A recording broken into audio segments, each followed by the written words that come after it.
Dia kau boleh juga ya no. Orang Syilon dan tuan mengiyakan wala basar. Maka dalam Ramadan ada satu hadis idza jaa Ramadan futihat abwabul jannah wa ulikat abwabun nar. Apabila datangnya bulan Ramadan, Allah bukakan pintu syurga, Allah tutup pintu neraka. Sama dengan pintu neraka dalam bulan Ramadan digumpok rapat-rapat ya Allah. Syurga dibuka lebar-lebar, tapi sayang sedikit sayang.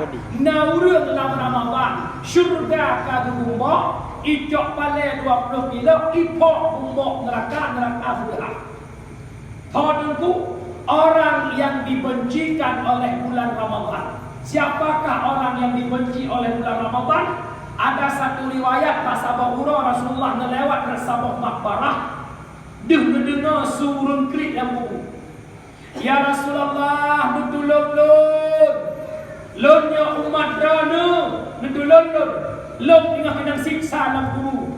Maka Nabi kena berdoa kepada umat yang kena siksa, kekun le malaikat tukang siksa. Ya Rasulullah, bek berdoa ke timanyatnya, timanyatnya orang yang dibencikan oleh bulan Ramadan. Bahkan dalam Ramadan hanai sembahyang, dalam Ramadan hanai puasa, dalam Ramadan ada kepaharian dari Allah yang dikarenakan dalam Ramadan. Itulah makna orang yang membukakan pintu neraka yang kalian tutup, tapi ipok pintu berdiah. Tahun yang kubur buat harian dalam bulan Ramadan. Yang ketiga dalam Ramadan, malam pertama Ramadan, Allah perintahkan malaikat Jibril ke bunga Jibril, belenggu bena syaitan, ikat bena iblis, bek digoda umat Muhammad, umat kekasih lo, bak ikut puasa. Yang ketiga makmum doa, la puasa hana iblis, bek ne pedaleh-daleh iblis, buat daleh iblis, tu puak le iblis kumah tu.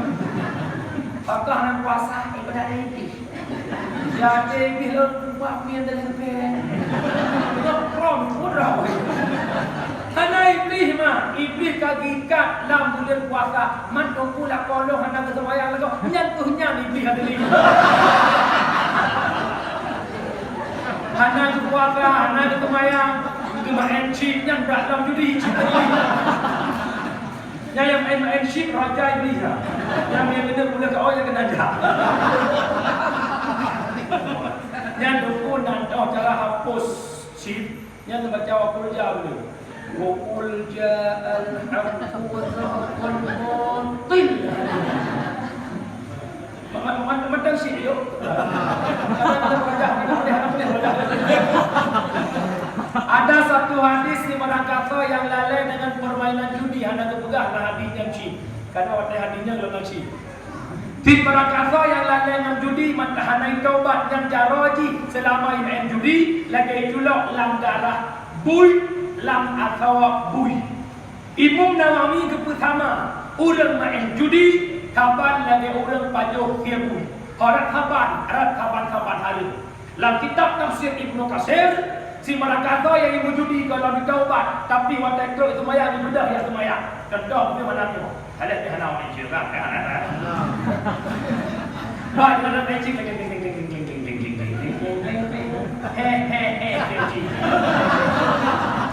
Kan mudah nempuh kata Allahu Akbar Allahu Akbar. Mudah jatuh semayang. Yang ia yang roh muduknya nerah mukanya nerah babahnya lagi ia darah bui. Monya hana mutaubat. Ikape itu. Ibadah bui seminggu tiga kepah kata. Anu tanya tiap malam pada seminggu. Mulai ini awak rawat hidup ibadah bui sampai tahu.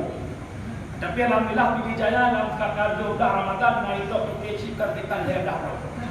Pergi itu berdoa dah. Masa lalu naik gunung Wadau. Bukan tapi kadang kamu kundo betul-betul cihat kata darah. Di bawah darah 20 juta tak buat bebek. Bebek tapi 20 juta promotan ni. Kan itu dia laporan istri-istri video umumnya bukan cerai gara-gara SIM domino. Yang jatuh ada cik kami kerana mohon joli kerana berdoa tak baru ya Allah ada Ada datang kamu buat jumlah tak.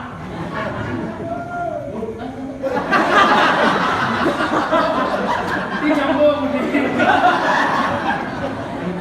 Urus silap dan tuan beliakan orang pasal. Nyo bulan Ramadan kita manusia semua penuh dengan dosa. Sebaik-baik manusia bukan manusia yang tak berdosa. Saya pun yang sampaikan punya dosa. Tetapi yang baik manusia yang mau taubat daripada kesalahan. Dan ingat, kematian takkan pernah menunggu taubat. Maka bersegeralah bertaubat. Nyo kesempatan dalam Ramadan. Allah berpegah para malaikat di malam. Wahai malaikat Lut, saksikan dia kata, hamba Lut yang taubat belum terima taubat, hamba Lut yang lagi ampun belum terima ampun, hamba Lut yang lagi belum terima. Dan kejut umat Muhammad dalam bulan Ramadan begitu dekat dengan Allah. Saking hebatnya umat Muhammad, Nabi Musa ikut cemburu kepada umat Muhammad. Mukjizat Nabi Musa, kallamallahu Musa taklima. Mukjizat itu berhaba Nabi Musa dan Allah. Dikala Musa berkalam dengan Allah, ya Allah, belum dumno to menron ya Allah. Nak umat lain yang lebih to menron ya Allah. Musa kata to menron 70 lebih bawah hijab. Tengok umat akhir namun umat Muhammad waktu puasa to ngelung hana hijab mesti kreatif. Nah yang pegah dalam puasa dengan Allah waktu ketika berbuka puasa. Yang kejut waktu buka puasa baca doa. Nah baca doa mak. Di mana engkau Bapa nawaitu rahmat hadapi